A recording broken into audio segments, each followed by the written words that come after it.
바이블 GPS 제49일입니다. 성경을 읽는 바른 자세. 성경은 약속의 책입니다. 구약에서는 구원자를 보내주시겠다 약속하셨고, 신약에서는 구원자 예수 그리스도를 보내셔서 성취하셨고, 또 시작된 하나님의 나라를 완성하시기 위해 다시 오시겠다라는 약속으로 끝나는 것이 성경입니다. 약속은 일방적으로 혼자서도 할 수 있지만 서로 함께 하기로 동의할 때 이 약속은 언약이 됩니다. 언약은 공동의 목표 달성을 위해 쌍방 간에 합의하고 헌신하기로 한 약속입니다.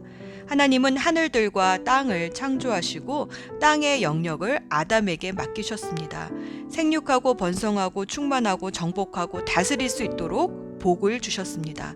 다시 말해 아담과 동역하여 이 땅이 하나님의 영광을 드러내도록 함께 다스리자 하고 언약하신 것입니다. 이것을 창조 언약이라고 합니다. 그러나 아담은 하나님과의 언약을 깨뜨렸습니다. 그러자 함께 다스리기로 한 땅도 엉망이 되었습니다.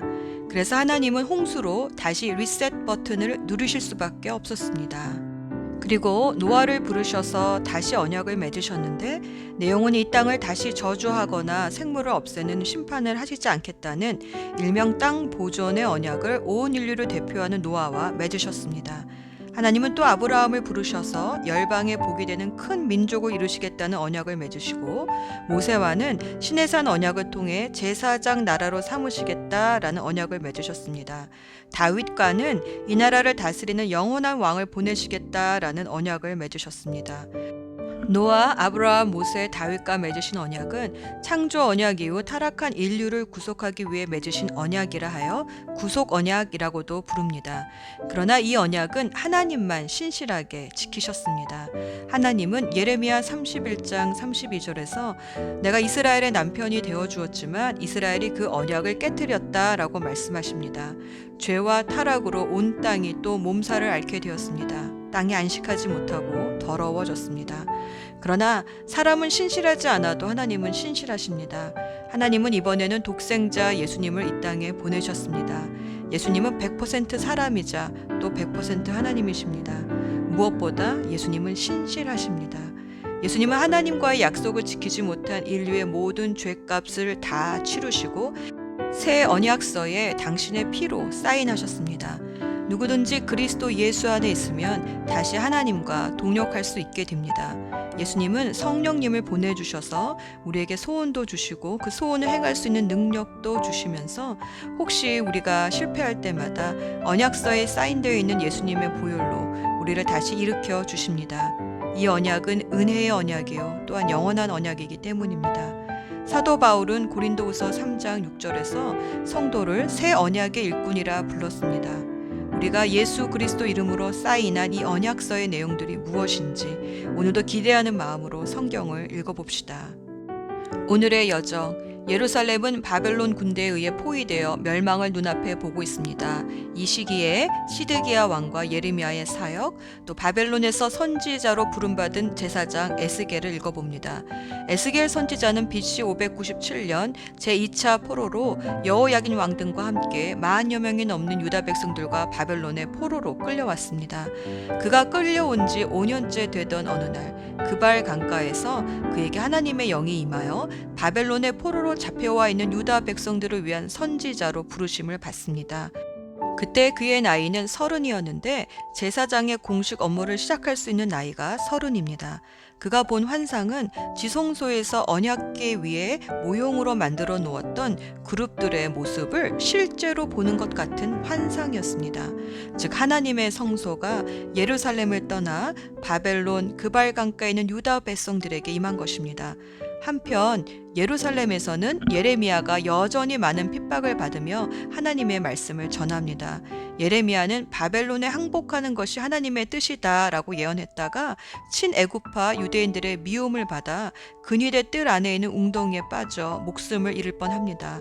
다행히 에벳멜렉이라는 에디오피아 황관에 의해 목숨을 건진 예레미야는 시드기야 왕에게 바벨론에게 항복하면 살 수 있다라는 말을 전하지만 시드기야 왕은 이미 바벨론에 항복한 유대인들이 자신을 조롱할 것이 두려워 결국 체면 때문에 항복하지 못하겠다라는 속마음을 털어놓습니다.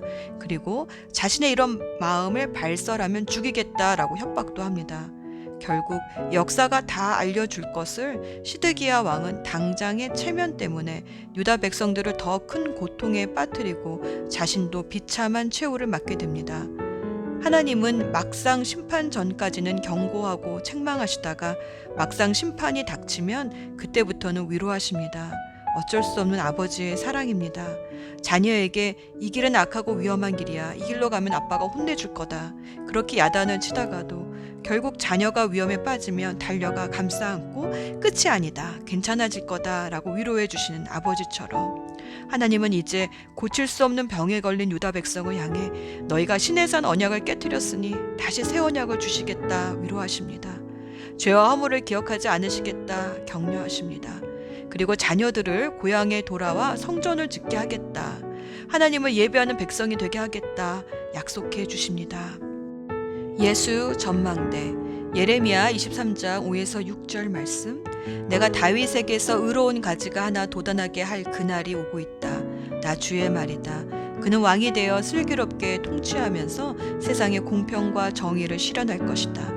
그때가 오면 유다가 구원을 받을 것이며 이스라엘이 안전한 거처가 될 것이다. 사람들이 그 이름을 주님은 우리의 구원이시다 라고 부를 것이다. 이 왕이 누구이십니까?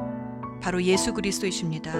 유다 말기 다윗의 왕위를 이을 사람들이 죽고 포로로 잡혀간 이때에 가지가 다시 돋듯 다윗의 가문에 왕이 나올 것이라 약속해 주십니다.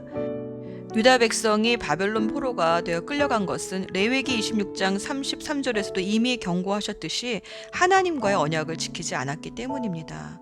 그런데 하나님은 이 다윗의 가지에서 나온 왕과 새 언약을 맺어 새 일을 시작하시겠다 약속하십니다. 예레미야 31장 31절에서 32절 말씀. 그때가 오면 내가 이스라엘 가문과 유다 가문에 새 언약을 세우겠다. 나 주의 말이다. 이것은 내가 그들의 조상의 손을 잡고 이집트 땅에서 데리고 나오던 때와 세운 언약과는 다른 것이다. 내가 그들의 남편이 되었어도 그들은 나의 언약을 깨트려 버렸다. 예수님은 마지막 유월절 만찬을 제자들과 함께 하시면서 이 새 언약이 당신의 피로 세워진 언약이라 하셨습니다. 누가복음 22장 20절. 그리고 저녁을 먹은 뒤에 잔을 그와 같이 하시고서 말씀하셨다. 이 잔은 너희를 위하여 흘리는 내 피로 세우는 새 언약이다. 이스라엘과 유다는 하나님과의 언약을 깨뜨렸습니다. 하지만 하나님은 신실하셔서 끝까지 약속을 지키십니다. 그래서 독생자 예수 그리스도를 우리에게 보내셔서 새 언약을 맺게 하셨습니다. 새 언약은 예수 그리스도를 통해 하나님과 맺은 언약입니다. 우리는 여전히 약속을 지킬 수 없는 연약한 육신을 입고 살고 있습니다. 하지만 예수님을 통해 맺어진 이 언약은 옛 언약과 다릅니다. 예수님이 이루신 언약이기 때문입니다. 돌판이 아닌 우리 가슴판에 새겨주신 언약이기 때문입니다. 예수 그리스도의 이름으로 사는 모든 사람들은 하나님의 언약의 백성, 약속의 자녀가 됩니다.